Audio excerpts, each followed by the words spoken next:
name is Kennedy Brown, and I'd like to welcome you to Message in Our Music. Do you hear what I hear?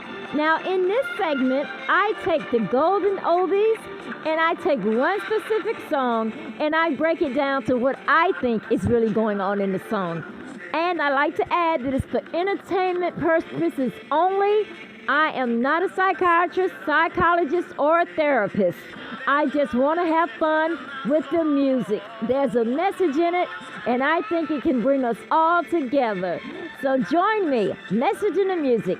Do you hear what I hear? Kennedy Brown. Mwah, love ya.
Hello there, this is Kennedy Brown, and once again it's time for a message in the music.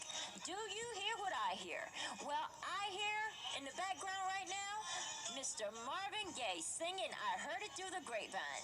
Now this song is very significant, but Marvin, to me it's always going to be his song. But Gladys Knight and the Pips, they done a great version of it. And Roger and Zapp, they just took it someplace we'd never seen it go before.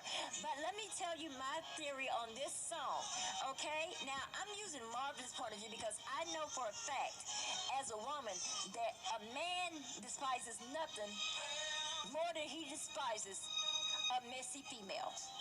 And the thing about it is that many of his woman's friends are messy females.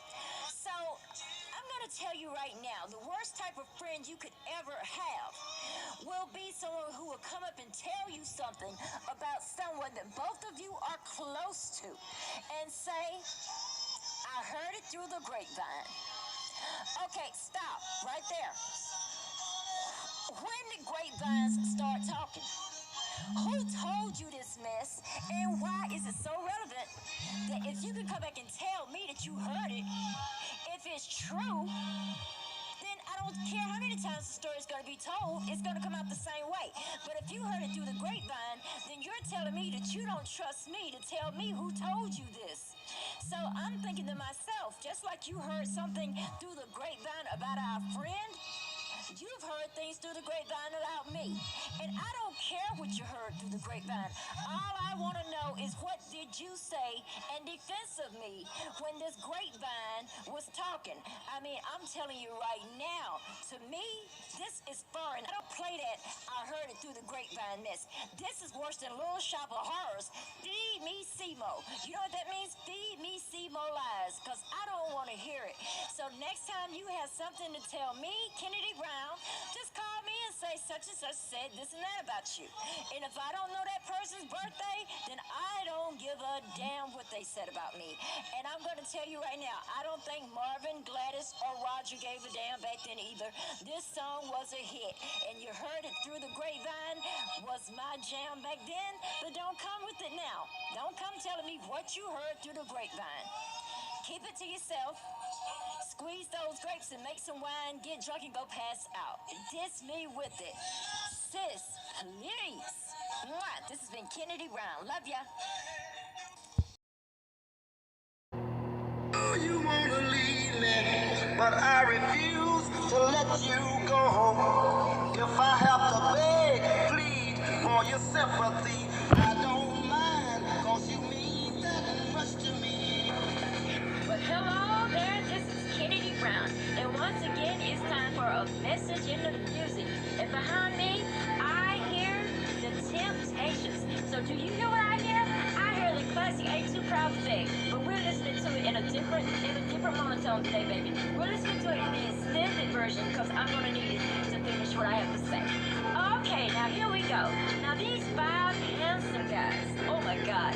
Just imagine just one of these guys. Imagine all 5 of these guys rolled up into one tempting guy. Okay, that's what I see.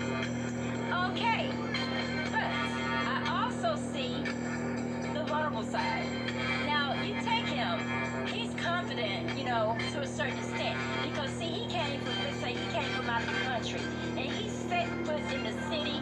And, you know, nobody was checking for him, really, because he was a country bumpkin or whatever. Nothing's wrong with that. But, you know, he saw one woman, and, you know, they got together and got to talking and everything. And she brought him out, you know? She brought him out. She told him how to swing in the city. You know what I'm saying? He's not back there in the country. She taught him how to get his Motown on. Yes, she did. And then one thing happened. He started believing the hype. Because, see, one thing about a man, no woman wants a man unless they see another woman attached to him. You see what I'm saying? And so what it was, you know, he began to think that maybe he really did, you know, have a chance to, you know, ditch this girl who may have helped him, but he doesn't feel he owes her anything. So, you know, and she's feeling like this. I'm tired. You know, I'm tired. I'm just as pretty as you are. But I can walk past the mirror without walking and looking back and like kissing at my reflection. You're vain. You see what I'm saying? You're vain. So you know what? You go and shine over there, and I'm going to stay over here and shine. And we're going to see whose star is the brightest. Okay, so he's okay. You know what I'm saying? She told him she didn't want him. But you know, he's vain. If you tell him you don't want him in Detroit, he's going to go to Chicago for a second opinion and come back and still think he's the man. But he's not. Now he's over here begging. Where are you? You don't want no part of it. You don't want any part of it because right about now, you feel like this. You lost just a little bit of respect for him for begging. You walk out your door, you got to step over him just to go to work or whatever else. Because you know what, sis? That's stalking. But you know what? He's hurt. But you know what? You'll take him back. He ain't too proud to beg. But you know what? You might be too proud to leave him. Because after all, he does have a cute thing going. And after all, he has begged. But like this, think about this, sis. If he treated you right the first time, he wouldn't have to worry about being too proud to beg. He wouldn't have to beg at all. No, he would not. Because you know why?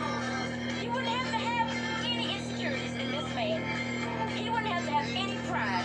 He wouldn't have to come back and beg. You should have never told him he was fine. You should have never told him he was tempted. But he was, because he was very rugged, and you couldn't help it. But anyway. anyway, this little soliloquy was not about David. I was just breaking down the song. This has been Kennedy Brown, and I love you. Wow.